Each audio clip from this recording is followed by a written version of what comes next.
It means a lot to me. Okay, guys, hi to everyone, and I would like to say, I want to say thank you. इस वक्त वो आप सबके प्यार की वजह से है, और it means, और यार ये सब थक गई हूँ को लेके जा रही हूँ, और जो यादें हैं मेरे को एंड में लग रहा था कि मैं थोड़ा बुली हुई हूँ, टॉर्चर हुई हूँ, तो वो अब नहीं लग रहा है। इतना प्यार मिला है ना मुझे, वो सब ऐसे ही जो हुआ बढ़िया हुआ। अरे माफ कर दिया है प्रणीत को, रिलैक्स। सबके साथ होता है, ऐसा कुछ नया नहीं हो रहा मेरे साथ। तो आई थिंक एक दो हफ्ते बाद शायद मैं सोचूं कि मैं बुक लिखूं कि ना लिखूं, या फिर उस पर कुछ बनाऊं। सो मैं एक दो हफ्ते बाद ही डिसाइड कर पाऊंगी। I don't want to see big boss without you. Oh thank you बोल सकती हूँ।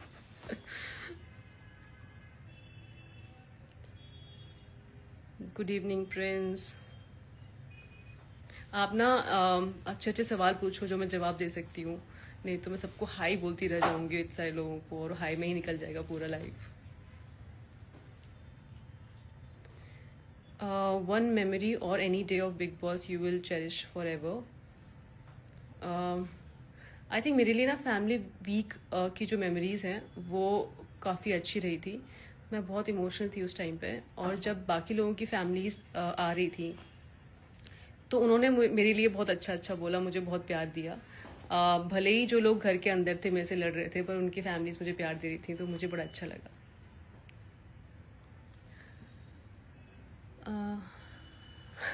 हाय दी, आप ना बुक लिखना अभी बीबी जर्नी पर। यार अगर मैं बुक लिखूंगी ना तो उसमें ऐसे बहुत दुख दर्द लिखने पड़ेंगे। शायद मैं लिखूं एक दो महीने बाद, मेरे को रिविजिट भी करने पड़ेंगे जो एपिसोड्स हैं। बट अभी थोड़ा डिटॉक्स, मतलब टाइम लग रहा है मुझे एडजस्ट होने में बाहर की दुनिया में। जैसे मैं फ़ोन पकड़ रही तो मुझे बहुत नया फील हो रहा है। मैं फिल्म देखने गई तो मेरे को चीज़ें रजिस्टर कम हो रही हैं। ऐसा होता है जब आप बिग बॉस के घर से बाहर आते हो, सबके साथ होता है, ऐसा कुछ नया नहीं हो रहा मेरे साथ। तो आई थिंक एक दो हफ्ते बाद शायद मैं सोचूं कि मैं बुक लिखूं कि ना लिखूं, या फिर उस पर कुछ बनाऊं। सो मैं एक दो हफ्ते बाद ही डिसाइड कर पाऊंगी। एनी वर्ड्स किसके, कौन सा वाला? Any words for Bangladeshi fans? Thank you so much guys. India से तो सपोर्ट मैं एक्सपेक्ट कर रही थी, पर बाकी कंट्री से मिलेगा, आपसे प्यार मिलेगा। ये जान के बहुत अच्छा लग रहा है कि आपने मुझे इतना प्यार सपोर्ट किया है, और करते रहो यार।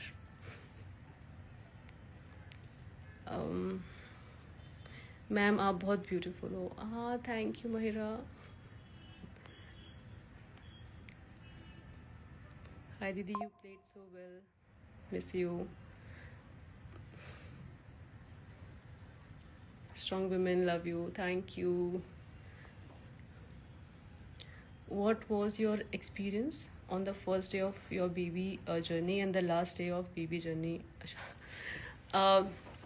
जब मैं बिग बॉस घर के अंदर गई, उससे पहले, बिग बॉस से पहले मैं बिग बॉस जो बिग बॉस मैं बाहर से देख रही थी, फ़ोन पे कभी टीवी पे। तो जब मैं अंदर गई घर के बिग बॉस हाउस में, तो मुझे ऐसा लगा जैसे मैं फिल्मों में देखा ना कि आप एक टीवी पे कुछ चल रहा है, आप उसके अंदर एंटर कर जाते हो। तो मेरे लिए सेम फीलिंग थी कि मैं इस सीज़न को देख रही थी, उसके अंदर मैं जाके बैठी उन्हीं लोगों के साथ जिनको मैं 1.5 महीने से देख रही थी। So I was part of the game now, I was part of the Bigg Boss house. So बहुत ही फैंटेसी वाली फीलिंग थी। तो मुझे बड़ा मज़ा आ रहा था कि हाँ इन लोगों को मैं देख रही हूँ, मतलब नाउ अब मैं उनके साथ रह रही हूँ। So that was the feeling, और मुझे बड़ा अच्छा लग रहा था। जब तक झगड़े शुरू नहीं हुए तब तक तो बहुत ही अच्छा लग रहा था। What will be your next project about your direction?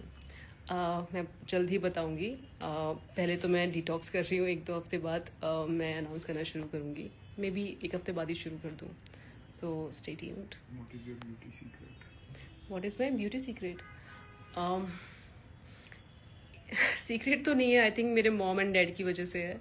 वो लोग बड़े सुंदर थे, तो सुंदर प्रोडक्ट ही दिए हैं उन्होंने। दीपक भी बहुत हैंडसम है, और मैं भी सुंदर हूँ, क्योंकि लोग बोल रहे हैं तो मैं इसको प्राउडली बोल सकती हूँ। सो आई थिंक मेरे माँ बाप की देन है ये। कतई जहर मालती जहर। कतई जहर मालती शहर, अच्छा लग रहा है मुझे सुन के। आपका एविक्शन सबसे इमोशनल था, आपका कोई व्यू पॉइंट? एविक्शन पे आई थिंक जितने लोगों को मैंने एविक्ट होते हुए देखा था वो सब रो रहे थे, मैं नहीं रोई थी मेरे एविक्शन पे। ऐसा नहीं है कि मैं इमोशनल फील नहीं कर रही थी, इमोशंस नहीं थे या मैं हूँ इमोशनल, उस टाइम भी इमोशनल थी बट मैं दिखाती नहीं हूँ। एक इमोशन नहीं था, बहुत सारे थे। बुरा भी लग रहा था कि अब मैं घर से बाहर जा रही हूँ, अच्छा भी लग रहा था कि मैं घर से बाहर जा रही हूँ, अब लड़ना नहीं पड़ेगा किसी से, और थोड़ा डिसअपॉइंटमेंट भी था कुछ लोगों को लेके। तो मिक्स्ड इमोशंस थे और मैंने चूज़ किया कि मैं स्माइल के साथ आई थी घर में, स्माइल के साथ घर से बाहर जाऊँ, तो वही मैंने किया। I think that was a whole idea कि मैं एक 2 महीने की मेरी जर्नी जो रही है, भले ही जैसी भी रही है अंदर, मैं खुशी से गई थी, खुशी से बाहर आई। आपको बाहर निकलने के बाद ऑकवर्ड फील हो रहा है? हाँ, जैसे मैं घर से बाहर निकली तो थोड़ा ऑकवर्ड लगा था कि लोग मुझसे प्यार से बात कर रहे हैं, हग कर रहे हैं। सो वो था। और जब मैंने अपना फ़ोन हाथ में लिया तो मुझे वो भी तो वियर्ड लगा। मैंने पूछा ये मेरा ही फ़ोन है ना? तो और बाकी चीज़ें, मैं गाड़ी देख रही हूँ, लोगों को देख रही हूँ। अभी तक मैंने गाड़ी चलाई नहीं है, ड्राइव नहीं किया है, मुझे लगता नहीं मैं ड्राइव करने की हालत में हूँ अभी। सो हर चीज़ में वो चीज़ें खा रही हूँ जो मैं घर में नहीं खा पा रही थी। मैं हर चीज़ मेरे लिए नई लग रही है, क्योंकि नहीं मतलब थोड़ा टाइम लग रहा है एडजस्ट होने में, बट मुझे अच्छा लग रहा है और मैं नॉर्मल धीरे धीरे होती जा रही हूँ। बस ये है कि मैं बात करना बहुत, मतलब मेरा वोकल कॉर्ड्स खुल गए, मैं बहुत बातें कर रही हूँ। मेरा भाई सरप्राइज है कि मैं इतना बोल सकती हूँ। वो तो मुझे बोल रहा है कि भाई रुक जा इतना बोलने की जरूरत नहीं है तुझे। मतलब मैं घंटों बोल रही हूँ और मुझे पता भी नहीं चल रहा मैं घंटों बोल रही हूँ। सो ये चीज़ बहुत नई हुई है और बाकी लोग एडजस्ट कर रहे हैं इस चीज़ को लेके। लास्ट 2 क्वेश्चंस बोलिए। Last 2 questions, please bounce me any question जो आप पूछना चाहते हैं और आपको आपने पहले नहीं सुने उसके आंसर्स, तो मैं कुछ नया ताकि बोल पाऊँ। बाकी तो सोशल मीडिया पे बहुत सारी चीज़ें हैं, मैंने घर के अंदर भी बोली है। कुछ नया क्वेश्चन पूछ लो यार। I felt you were the most misunderstood contestant inside the house. Why do you think that happened? Is it because they were scared of your potential? There were 2 things. Yes, they were scared. They were scared of my potential. But उससे भी एक ऊपर जो चीज़ है वो ये है कि मैं वाइल्ड कार्ड गई थी और मिड सीजन गई थी। तो उनको लग रहा था कि वो 1.5 महीने से वहाँ पे है, मेहनत कर रहे हैं।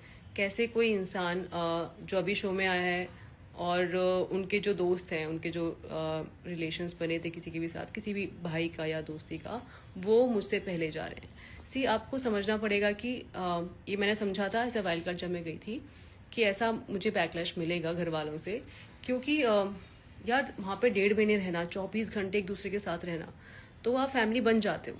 और जैसे फैमिली मेम्बर्स में भी होता है ना कि कुछ लोगों से ज़्यादा पड़ती है आपकी, कुछ लोगों से नहीं पड़ती है, तो वहाँ पे भी वो सीन था, पर वो फैमिली बन चुके थे। जब मैं गई तो मैं आउटसाइडर थी, और मैं अगर प्यार प्यार से रिश्ते बनाती तो मैं जो चेंजेस करना चाहती थी वो नहीं कर पाती। और मैंने अगर कुछ किया या नहीं किया, बैकलैश ही मिला मुझे। मैंने पूरी कोशिश की अच्छे रिश्ते बनाऊं, मैंने निभाए भी जो मैंने बनाए। मैंने उनकी तबीयत का भी ख्याल रखा, उनके पीठ पीछे ना बोलूं वो भी किया, मैंने पूरी शिद्दत से किया। बट उनके माइंड में था कि मैं बहुत लेट आई हूँ तो उनकी मेहनत ज़्यादा है, मेरी मेहनत थोड़ी कम है। बट टू बी ऑनेस्ट, जितने में रही मैंने उनसे ज़्यादा मेहनत की। So I think I justified my journey. How would you thank or express gratitude to the entire cricket team supporting you? हाँ, मुझे बाहर आके पता चला कि मुझे कितना सपोर्ट मिला। मेरे भाई ने, मेरे पापा ने कितनी मेहनत की है और सब लोग ऐसे मेरे सपोर्ट में आए। So I would like to thank each and every one. मैं मिलके तो उनको थैंक यू बोलने ही वाली हूँ और यहाँ पे भी बोलना चाहूँगी, thank you so much for supporting me and I will also support you when you play. Last question, क्या आप व्लॉगिंग ट्राई करोगे? Blogging vlog video Vlogs. Vlogging तो मैं नहीं करूँगी, मतलब मैं फिल्में बनाना चाहती हूँ, मैं एक्ट करना चाहती हूँ, बनाना चाहती हूँ। Vlogging is not something I want to do. क्या I will आप do. अपने फैंस के लिए कोई मीट एंड ग्रीट करोगे जहाँ फैंस आके आपसे मिल सकते हैं? हाँ हाँ करूँगी ना, इसलिए तो ये सब कर रही हूँ, आप लोगों से मिलने के लिए, आपका प्यार पाने के लिए।